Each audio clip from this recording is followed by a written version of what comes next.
নিকটাত্মীয় SSK medical college হাসপাতালে ভর্তি রয়েছেন। তাকে দেখাশোনা করতেই সোমবার 7 সকালে বীরভূমের নলহাটি থেকে কলকাতায় এসেছিলেন বছর 46-এর রাহিদা বিবি। কিন্তু আর বাড়ি ফেরা হলো না তার। হাসপাতাল চত্বরে বাকি রোগীর আত্মীয়দের সঙ্গে অপেক্ষা করার সময়ই মাথার ওপর ভেঙে পড়ল গাছ।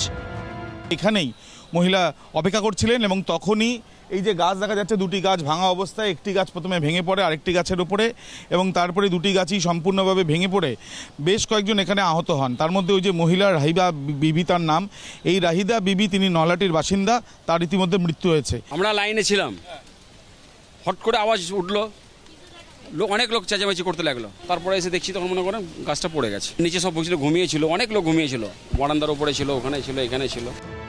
এই ঘটনায় জিল্লার রহমান এবং শীষ মোহাম্মদ শেখ নামে আরও দুজন আহত হয়েছেন। বর্তমানে তারা এসএসকে মেডিকেল কলেজে চিকিৎসাধীন। আমার বাবা ছিল, আর একটা আমাদের অধিকারী ছিল, এখানে যা ফেটে গেছিলো, ফেটে যে আপনার আমাকে নিয়ে যায়, ওখানে আপনার প্লাস্টার করলাম। রাজ্যের 1 নম্বর সরকারি হাসপাতাল এসএসকেএম। প্রতিদিন ইনডোর আউটডোর মিলিয়ে হাজার হাজার রোগী আসেন এখানে। সঙ্গে তাদের আত্মীয়দের ধরলে প্রতিদিন কয়েক হাজার মানুষের যাতায়াত লেগেই থাকে। বেশিরভাগ ক্ষেত্রেই হাসপাতাল চত্বরে থাকা এই সব গাছতলাতেই ঘন্টার পর ঘন্টা অপেক্ষা করতে হয় রোগীর আত্মীয়দের। এই অবস্থায় সোমবারের দুর্ঘটনার জেরে আতঙ্কে রয়েছেন রোগীর আত্মীয়রা।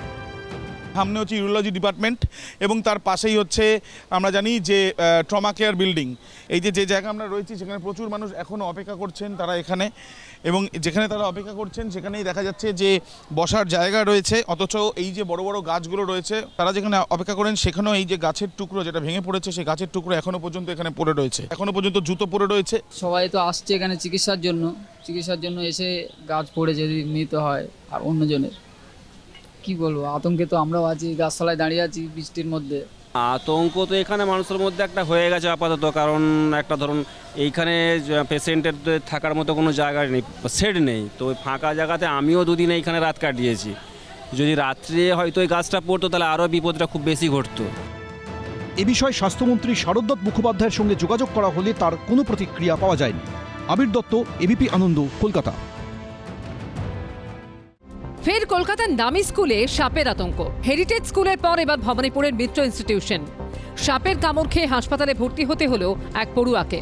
খুবই ভয়ের মধ্যে আছে এখন, সেই সাপটা তো কোথায় ঢুকে আছে এখন, আবার পরবর্তীকালে যখন ক্লাসে করতে আসবে আবার এরকম একটা ঘটনা ঘটতেই পারে। ভবানীপুরের মিত্র ইনস্টিটিউশনে তখন মর্নিং সেকশনের ক্লাস চলছিল। সপ্তাহের প্রথম দিন প্রায় ভর্তি ছিল ক্লাসরুম। 8:45 নাগাদ টিফিন টাইমে প্রথম শ্রেণীর এক ছাত্রকে সাপে কামড়ায়। তড়িঘড়ি এসএসকেএমে নিয়ে যাওয়া হয় ওই পড়ুয়াকে। গাফিলতই তো, স্কুল কর্তৃপক্ষের পুরো গাফিলত। বের হচ্ছিল, ঢুকেই বের করে নিয়ে চলে গেছে রীতিমতন ভয়ে। এরকম একটা নামী স্কুলে যেভাবে সাপে কামড়ানোর ঘটনা ঘটলো, একজন শিশু যে কিনা স্কুলেরই ছাত্র ক্লাস 1-এর, তাকে যেভাবে সাপে কামড়েছে তারপর থেকে কিন্তু স্বাভাবিকভাবেই অন্যান্য অভিভাবকদের মধ্যে এবং ছাত্রদের মধ্যে রীতিমতো আতঙ্ক তৈরি হয়েছে।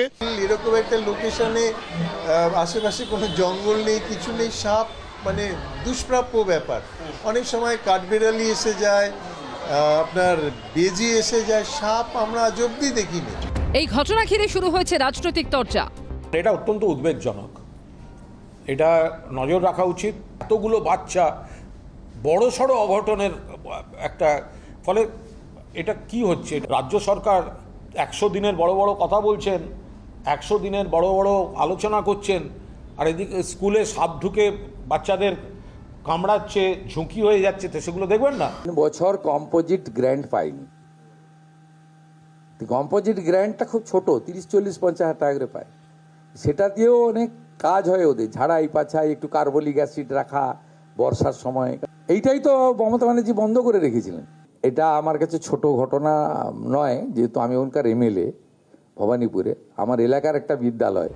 দিন কয়েক আগে হেরিটেজ স্কুলে 3য় শ্রেণীর এক ছাত্রীর সাপের কামড় খাওয়ায় হাসপাতালে নিয়ে যেতে হয়েছিল। কৃষ্ণেন্দু অধিকারী ও হিন্দলদের রিপোর্ট, এবিপি আনন্দ।